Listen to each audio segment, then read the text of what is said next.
5.000 orang.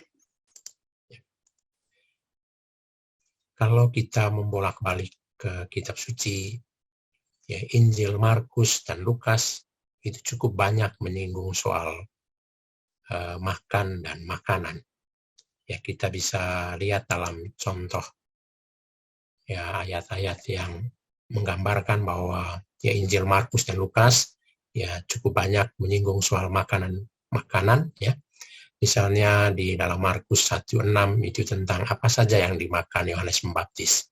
Atau juga perdebatan-perdebatan dengan para lawan Yesus tentang soal makan, soal berpuasa. Lalu membasuh tangan sebelum makan, lalu bicara soal makanan yang tidak najis, ya makan bersama dengan pemungut cukai atau orang berdosa, dan juga memetik gandum pada hari Sabat. Lalu Yesus menyuruh Yairus dan istrinya untuk memberi anak perempuan mereka makan. Lalu Yesus melarang murid-muridnya membawa makanan ketika dia mengutus mereka. Ya. Atau Yesus dan para muridnya disibukkan oleh pelayanan bagi orang banyak sehingga mereka tidak sempat makan. Lalu ada juga misalnya pertolongan Allah itu selalu disamakan dengan makanan. Ya. Baik. Peristiwa Yesus memberi makan 4.000 orang. Ya, ini sebenarnya ya terjadi bahwa Yesus dan para murid ya berada di daerah non-Yahudi. Ya, mereka yang non-Yahudi ini selalu diberi stigma atau diberi gelar sebagai orang-orang kafir, orang-orang berdosa, orang-orang yang termarginalisasi, orang-orang yang dipinggirkan. Akan tetapi Yesus mempunyai perhatian yang intens terhadap orang-orang seperti ini. Dan ya perhatian Yesus ini ya didorong oleh rasa belas kasihan. Hati yang berbelas kasih itulah yang menggerakkan Yesus untuk menolong mereka. Ya, dalam bacaan Injil tadi diceritakan bahwa Yesus menolong mereka karena mereka kehabisan makan. Hatiku tergerak oleh belas kasihan kepada orang banyak ini. Sudah 3 hari mereka mengikuti aku dan mereka tidak mempunyai makanan. Baik. Ya, karena itu Yesus minta ya, dan juga sekaligus bertanya, apa yang ada pada mereka? Ya, lalu kepada Yesus diberi jawaban, ya berapa roti ada padamu? Ya, mereka menjawab ada 7. Ya. Lalu ada juga beberapa ikan. Ya, kalau dihitung-hitung, ya roti yang jumlahnya 7 dan juga beberapa ikan, ya tentu secara manusiawi tidak mungkin pas untuk orang sebanyak itu. Dan ya Yesus tergerak oleh belas kasihan untuk menolong mereka yang kehabisan makanan, ya mau menunjukkan bahwa Yesus sebenarnya mau memperlakukan mereka dengan penuh kasih. Ya. Sekaligus juga mengundang mereka untuk ya memperoleh keselamatan. Bahwa orang-orang yang diberi stigma kafir, termarginalisasi, ya juga mempunyai hak untuk memperoleh keselamatan. Ya, peristiwa ini juga sekaligus membuka mata para murid bahwa Yesus hadir untuk semua orang. Yesus bukan hanya untuk orang Yahudi, tapi juga untuk orang-orang non-Yahudi. Ya. Yesus mengasihi semua orang, ya, semua sama penting ya bagi Yesus. Apakah itu laki-laki, perempuan, rohaniwan, awam, kaya atau miskin, sehat atau sakit. Ya. Yesus mengasihi dan sangat berhasrat untuk menyelamatkan semua orang. Artinya bahwa semua memang penting di mata Tuhan. Dan dari atas kayu salib, Yesus menumpahkan darahnya bagi semua orang, bagi kita semua.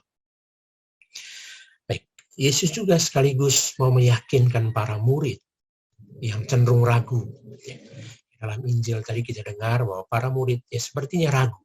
Ya, bagaimana di tempat yang sunyi ini orang dapat memberi mereka roti sampai kenyang. Ya, ini adalah tanda keraguan. Ya, bagi Yesus ya, tidak ada yang mustahil. Ya, orang sebanyak itu pasti bisa dikenyangkan. Artinya dari sedikit roti dan ikan, Yesus memberi makan 4.000 orang. Dan bahkan mereka menjadi kenyang. Dan di dalam Injil tadi kisahkan bahkan ada yang tersisa. 7 bak kurban. Orang-orang menjadi senang. Peristiwa ini membuat orang senang, puas, karena Yesus hadir. Dia memberi kelegaan, memberi kepuasan kepada mereka. Dengan mujizat ini, Yesus sebenarnya mau mengajarkan bahwa mujizat akan terjadi justru bersumber dari apa yang kita miliki. Bukan dimulai dari sesuatu yang kosong. Sesuatu yang sedikit bisa menjadi banyak, bahkan berkelimpahan. Kalau kita percaya pada Tuhan. Artinya pertanyaan Yesus, apa yang ada pada kamu? Itu sebenarnya juga bisa dianalogikan. Apa yang kamu miliki? Apakah kamu percaya? Apakah kamu yakin bahwa saya bisa melakukan itu? Baik, sama saudara terkasih, dengan mujizat ini juga, dengan mujizat ini, kita diajak untuk percaya bahwa Tuhan pasti mampu mengubah yang sedikit menjadi banyak dan bahkan berkelimpahan. Di sini syaratnya adalah percaya. Percaya menjadi syarat untuk terjadinya mujizat. Percaya bisa mengubah segalanya. Sesuatu yang tidak mungkin menjadi mungkin. Kisah ini mengajarkan kita untuk jangan pernah ragu pada kebaikan Tuhan. Tuhan itu sumber belas kasih, berlimpah rahmat dan berkat. Dia hadir pada saat yang tepat untuk semua orang. Lintas batas, lintas status, lintas golongan. Dia hadir untuk memuaskan rasa lapar dan haus kita. Dia tidak membiarkan kita kelaparan. Dia menolong kita dengan bersumber dari apa yang kita miliki. Bekal iman dan juga kepercayaan. Kisah ini juga mau mengajarkan kita bahwa Tuhan pasti mampu melakukan hal-hal yang luar biasa untuk menyelamatkan kita. Penggandaan roti dan ikan juga mau menggambarkan Ekaristi, di mana Tuhan mengorbankan dirinya untuk keselamatan semua orang. Dalam Ekaristi, Yesus memberi makan kepada kita secara spiritual, di mana Dia memberikan dirinya kepada kita dan menyegarkan kita. Sama seperti Dia menyegarkan orang banyak dalam kisah Injil hari ini, tentang cerita penggandaan roti dan ikan. Kisah ini juga mengajarkan kita bahwa memang kita semua itu berharga di mata Tuhan. Dia berhasrat untuk mencurahkan rahmat-Nya kepada kita semua secara berlimpah. Dia memberi makan, memuaskan kebutuhan-kebutuhan kita. Kita diajak untuk tidak perlu merasa khawatir tentang posisi kita. Yang harus kita lakukan hanyalah dengan tulus membuka hati, memperkenankan Dia masuk ke dalam hati kita. Dia pasti akan memuaskan hati yang paling haus dan juga yang lapar. Oleh karena itu,